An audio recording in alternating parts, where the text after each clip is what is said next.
Hello students, welcome back once again to Prakashan classes. और आज हम लोग डिस्कस करेंगे, रिवीजन करेंगे कॉस्ट अकाउंटिंग या फिर कॉस्टिंग क्लास 11 का जो चैप्टर है, जिसमें हम लोग टॉपिक्स कवर करते हैं। इकोनॉमिक ऑर्डरिंग क्वांटिटी, ठीक है, number of orders, time gap between two consecutive orders, ठीक है।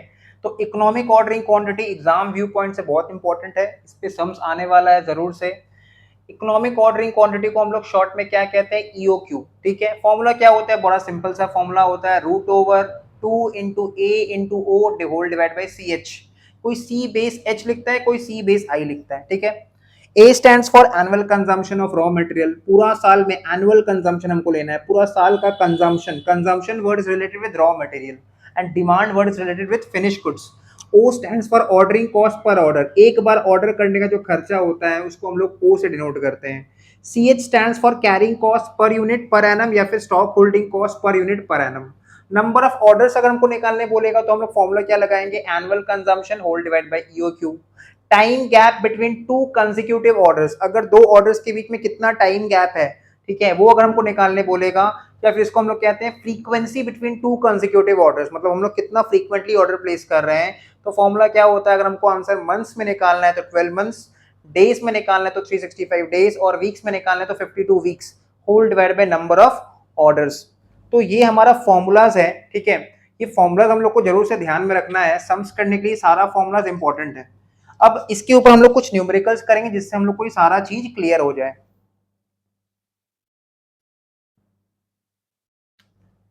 तो हम लोग एक एग्जांपल लिखते हैं, क्वार्टरली कंजम्पशन। क्वार्टरली कंजम्पशन का मतलब consumption of raw material for every 3 months. Quarterly consumption 300 units. Quarterly consumption हो रहा है 300 यूनिट्स, ठीक है। Cost of placing an order, एक बार ऑर्डर प्लेस करने का कॉस्ट, सपोज इट इज ₹10 पर ऑर्डर, ₹10 पर order, and carrying cost per unit per annum is ₹2 पर यूनिट पर एनम। ये तीन डिटेल हम लोग को दिया हुआ है, ये तीन डिटेल दिया हुआ है क्वेश्चन में।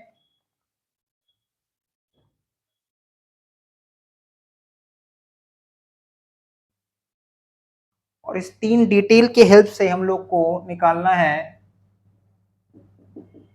Find number 1 economic ordering quantity, number 2 that is number of orders, and number 3 time gap between time gap between two consecutive orders।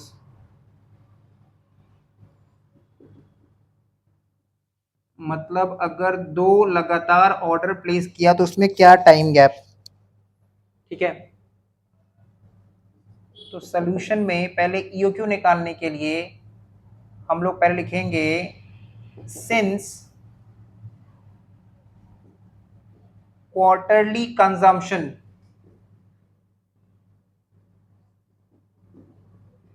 Is 300 units. Quarterly consumption दिया हुआ है, क्वार्टर मतलब एक साल में 4 क्वार्टर होता है, every quarter comprises of 3 months, every quarter comprises of 3 months. Accordingly हम लोग एनुअल कंजम्पशन निकालेंगे, therefore annual consumption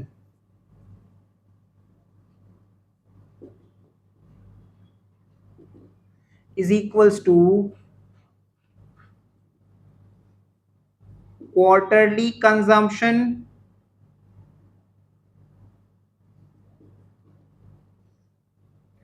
into 4 quarters. क्योंकि एक साल में होता है 4 क्वार्टर। ठीक है, तो देखो क्वार्टरली कंजम्पशन कितना है, 300 यूनिट्स। क्वार्टरली कंजम्पशन है 300 यूनिट्स एंड 4 क्वार्टर से अगर हम मल्टीप्लाई करें इसको तो ये हो जाएगा 1200 यूनिट्स। इट मींस हमारा एनुअल कंजम्पशन आ रहा है 1200 यूनिट्स। एनुअल कंजम्पशन आ रहा है हमारे लिए 1200 यूनिट्स। ये हो गया हमारा एनुअल कंजम्पशन। नेक्स्ट, ये हो गया हमारा एनुअल कंजम्पशन, इसके ब्रैकेट में लिख देंगे ए। नेक्स्ट निकाल देंगे O. O stands for ordering cost पर order,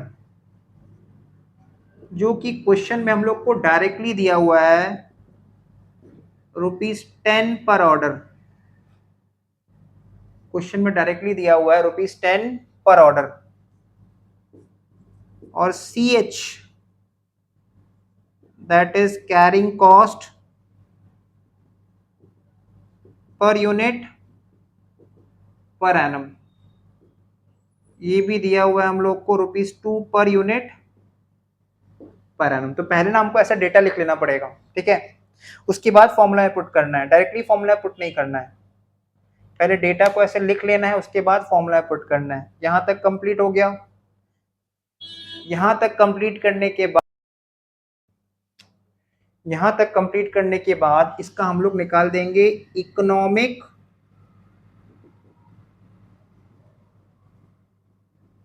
ordering quantity that is EOQ, जो कि कैसे निकलता है √2 into A into O by CH। तो 2 के जगह 2 को फिक्स कर देते हैं। A stands for annual consumption, और हम लोगों ने एनुअल कंजम्पशन निकाल लिया था 1200 यूनिट्स, तो इंटू 1200। ऑर्डरिंग कॉस्ट पर ऑर्डर था ₹10 एंड CH था 2। तो रूट का काम एंड में करना है, पहले रूट के अंदर का हम लोग न्यूमेरिकल सॉल्व करेंगे। 2 into 1200 is 2400, 2400 into 10 is 24,000, और 24,000 divided by 12 is 12,000। तो ये 12,000 का रूट निकालने से हमारा आंसर आ जाएगा ना। क्वेश्चन ये आता है कि 12,000 का रूट निकालते कैसे हैं। से देखो हम शॉर्ट में तुमको बता रहे हैं, √10 कैसे निकालते हैं, हाउ टू फाइंड √10। ठीक है, √10 कैसे निकालते हैं। सो √10 निकालने के लिए हम लोग क्या करेंगे, नंबर्स को पहले ब्रेक करेंगे। जैसे देखो हम लोग को पता है कि 11 - 1 10 होता है, 9 + 1 10 होता है, 8 + 2 10 होता है, 7 + 3 10 होता है। नंबर्स को कुछ इस तरह से ब्रेक करना है कि उसमें एक परफेक्ट स्क्वायर रहे, जैसे 9 एक परफेक्ट स्क्वायर होता है, 16 एक परफेक्ट स्क्वायर होता है, 25 एक परफेक्ट स्क्वायर होता है, और एक नॉन परफेक्ट स्क्वायर रहे। तो हम नंबर्स को कुछ इस तरह से ब्रेक करेंगे, 9 + 1। ठीक है, हम 9 + 1 लिख देते हैं, बिकॉज देखो √10 लिखा था तो ये भी तो √10 है। नाउ नेक्स्ट स्टेप में अगर हम √9 को अलग कर दें, क्योंकि इसका रूट निकालना पॉसिबल है, हम लोग को सबको पता है कि √9 का आंसर होता है 3। ठीक है, 3 इंटू 3 9 होता है। ठीक है, 3 का होल स्क्वायर 9 होता है, तो √9 का आंसर होता है 3।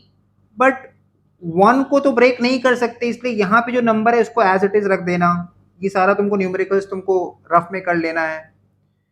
डिवाइड करना है तुमको 2 इंटू दिस नंबर, तो ये हो जाएगा 3 + 1/6। नाउ 3 + 1/6 करने पे आता है 1/6 को अलग से डिवाइड कर लेना, देख लेना 0.166 आएगा। तो ये बेसिकली आ जाएगा तुम्हारा 3.166 रेकरिंग में आ रहा है। ठीक है, इसका मतलब √10 का आंसर कितना होता है, 3.166 होता है। तो √10 का आंसर होता है 3.166। तो इस तरह से हम लोग रूट निकालते हैं। ठीक है, इस तरह से हम लोग रूट कैलकुलेट करते हैं। तो 12,000 का रूट करने पे आ रहा है 109.54 ऑर्डर्स, 54 यूनिट सॉरी, 54 यूनिट, जिसको हम लोग राउंड ऑफ करके 110 यूनिट्स लिख सकते हैं। ठीक है, मतलब हर बार अगर ऑर्गेनाइजेशन 110 यूनिट करके ऑर्डर करेगा तो उसका ईओक्यू लेवल ऑब्टेन हो जाएगा, ईओक्यू लेवल अचीव हो जाएगा। ठीक है, ईओक्यू क्या बताता है? एक ऐसा ऑर्डरिंग लॉट, एक ऐसा ऑर्डरिंग साइज, एक ऐसा ऑर्डरिंग यूनिट जिसपे ऑर्डरिंग कॉस्ट और कैरिंग कॉस्ट दोनों मिनिमम रहेगा या फिर इक्वल रहता है। तो ये हम लोग का ईओक्यू का आंसर आ गया। ठीक है, अब हम लोग निकालना है number of orders.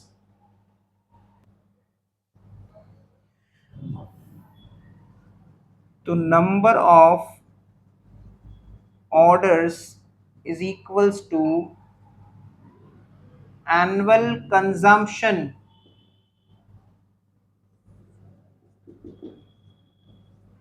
by EOQ। तो एनुअल कंजम्पशन था हमारा 1200 यूनिट्स, सॉरी 1200 यूनिट्स, और इकोनॉमिक ऑर्डरिंग क्वांटिटी आया था 110 यूनिट। तो 12,000 को 110 से डिवाइड करने से चेक कर लेते हैं कितना आ रहा है। तो ये बेसिकली आ रहा है 10.9 orders. 10.9 orders, let's make it ये 10.90 समथिंग ऐसा कुछ आ रहा है। ठीक है, जिसको हम लोग राउंड ऑफ करके इक्वलाइज कर देते हैं 11 ऑर्डर्स। ठीक है, मतलब 11 बार ऑर्डर प्लेस करना पड़ेगा ताकि हम लोग का ईओक्यू लेवल मैच हो सके। थर्ड चीज जो हम लोग को निकालना है, time gap between two consecutive orders.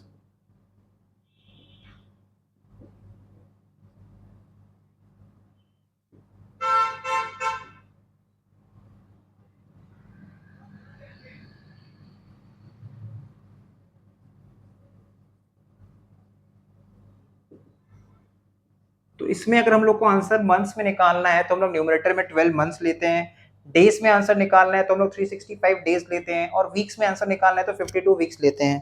तब सम्स में कुछ ना बोला रहे तो हम लोग मंथ्स में भी निकाल सकते हैं या फिर डेज में भी निकाल सकते हैं। तो 12 months divided by number of orders, तो 12 मंथ्स डिवाइडेड बाई 11 ऑर्डर्स,